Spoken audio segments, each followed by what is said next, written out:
Hello दोस्तों, स्वागत है आपका हमारे यूट्यूब चैनल मरीन वर्ल्ड में। दोस्तों, आज की इस वीडियो का टॉपिक है चीन कैसे करता है साइबर हमले, भारत इनसे कैसे निपट सकता है।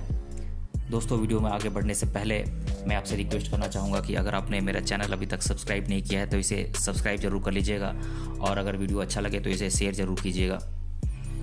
तो चलिए दोस्तों, इस वीडियो को स्टार्ट करते हैं। पिछले साल जून में गलवान में भारत और चीन के बीच सैनिकों की झड़प और 4 महीने बाद अक्टूबर में मुंबई में एक बड़े हिस्से में पावर ग्रिड का फेल होना, दोनों घटनाएं आपस में जुड़ी हुई थीं। इनमें चीन के हाथ होने की बात सामने आई है। अमेरिका के मैसाचुसेट्स स्थित cyber security company recorded future ने अपनी एक रिपोर्ट में बताया है कि चीनी सरकार से जुड़े एक समूह के हैकर्स ने मैलवेयर के जरिए भारत के महत्वपूर्ण पावर ग्रिड को निशाना बनाया था।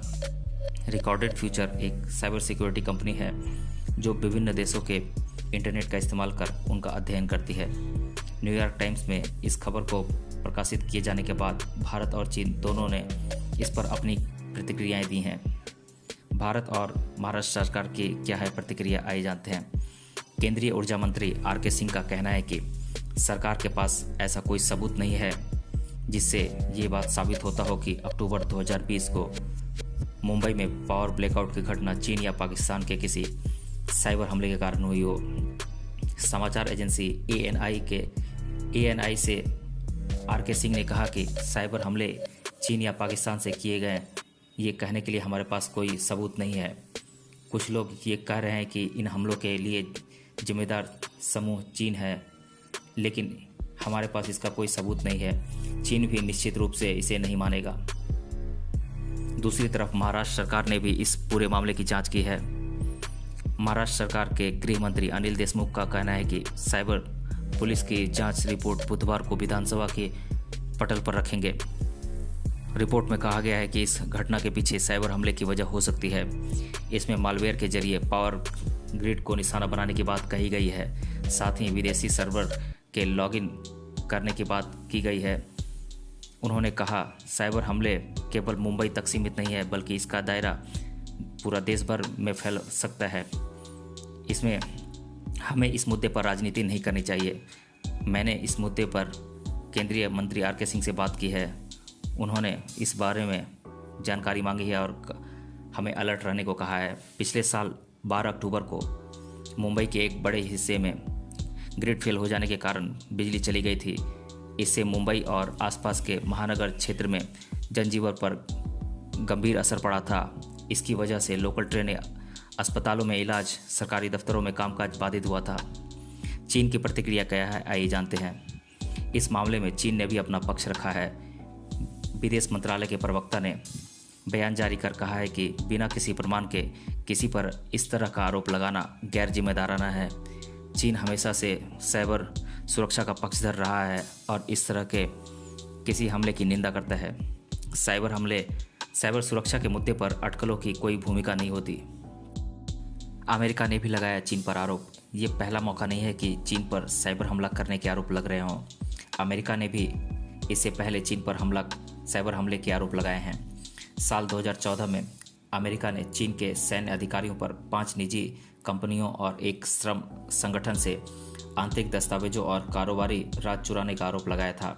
इसके अलावा पिछले साल जुलाई में अमेरिका के विदेश मंत्रालय ने ह्यूस्टन, टेक्सास में स्थित चीन के वाणिज्यिक दूतावास को बंद कर दिया था।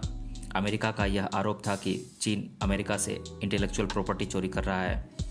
उस वक्त अमेरिकी खुफिया एजेंसी FBI के निदेशक ने चीनी सरकार की जासूसी और सूचनाओं की चोरी को अमेरिका के भविष्य के लिए अब तक का सबसे बड़ा दीर्घकालीन खतरा बताया था। अमेरिका के अलावा ऑस्ट्रेलिया, वियतनाम, ताइवान जैसे देशों ने भी चीन पर तरह तरह के साइबर हमले के आरोप लगाए हैं। इसलिए ये जानना जरूरी है कि चीन के पास आखिर ऐसा क्या है जो वो इस तरह आसानी से ऐसे साइबर हमले कर सकता है। चीन की साइबर सेना। ऑब्जर्वर रिसर्च फाउंडेशन के कार्तिक बोमाकांतिक ने भारत और चीन के साइबर आर्मी का विश्लेषण करते हुए एक रिसर्च पेपर लिखा है। कार्तिक ने कहा, चीन के पास इस तरह के साइबर हमलों को अंजाम देने के लिए एक अलग फोर्स है जिसे PLA-SSF कहते हैं। PLA-SSF का मतलब है People's Liberation Army Strategic Support Force. साल 2015 में चीनी राष्ट्रपति शी जिनपिंग के सेना में कई ऐसे बदलाव किए गए थे। उसी दौरान इसकी स्थापना की गई थी। एसएसएफ इस तरह के साइबर हमलों को अंजाम देने के लिए पूरी तरह सक्षम है। सिक्योरिटी ट्रेल्स, टूल्स और एनालिटिक्स इंफॉर्मेशन सिस्टम का सहारा लेकर वो ऐसा करते हैं। इस फोर्स में कितने लोग शामिल हैं, हेड कौन है, इन सब की पुख्ता जानकारी बाहर नहीं जाती है। अनुमान के मुताबिक इस फोर्स में शामिल लोगों की संख्या हजारों में है। पीएलए के जनरल स्तर के अधिकारी इस विंग को हेड करते हैं। अलग अलग स्रोत से एकत्रित जानकारी के आधार पर पता चलता है कि इस फोर्स के तहत कुछ ऐसे लोग भी काम करते हैं जो एसएसएफ से सीधे जुड़े नहीं होते पर उनके इशारों पर काम करते हैं। वे हैकर्स भी हो सकते हैं जिनका इस्तेमाल साइबर हमलों के लिए किया जाता है। साइबर हमलों के बारे में बात करते हुए हमें इस बात का ख्याल रखना चाहिए कि हो सकता है कुछ हमलों में एसएसएफ आर्मी के लोग सीधे शामिल ना हों, लेकिन उनकी सहमति और दूसरों की मदद से वो हमला किया गया हो। मुंबई में पिछले साल 12 अक्टूबर को हुए हमले के बारे में बात करते हुए कार्तिक कहते हैं, इस तरह के साइबर हमले का खतरा भारत पर तब तक बना रहेगा जब तक चीनी सामान, हार्डवेयर, सॉफ्टवेयर का इस्तेमाल भारत के इलेक्ट्रिसिटी ग्रिड में किया जाता रहेगा। ऐसा प्रतीत होता है कि मुंबई स्टेट इलेक्ट्रिसिटी ग्रिड के अंदर चीनी सामान का प्रयोग किया गया है, जिससे चीन को एक संकेत मिला हो कि वो इस तरह के हमले कर सके। इस तरह के साइबर हमले करने के लिए हैकर्स और सॉफ्टवेयर प्रोग्रामर को एक कोड जनरेट करने की ज़रूरत होती है जो मेलवेयर बनाए और फिर ऐसे हमले करें। दरअसल महाराष्ट्र सरकार की रिपोर्ट में भी मेलवेयर और ट्रोजन जैसे शब्दों का प्रयोग किया गया है। केंद्रीय बिजली मंत्रालय ने भी अपने बयान में इस बात का जिक्र किया है। मेलवेयर क्या होता है आइए जानते हैं। ये एक खास साइबर हैकिंग का तरीका है।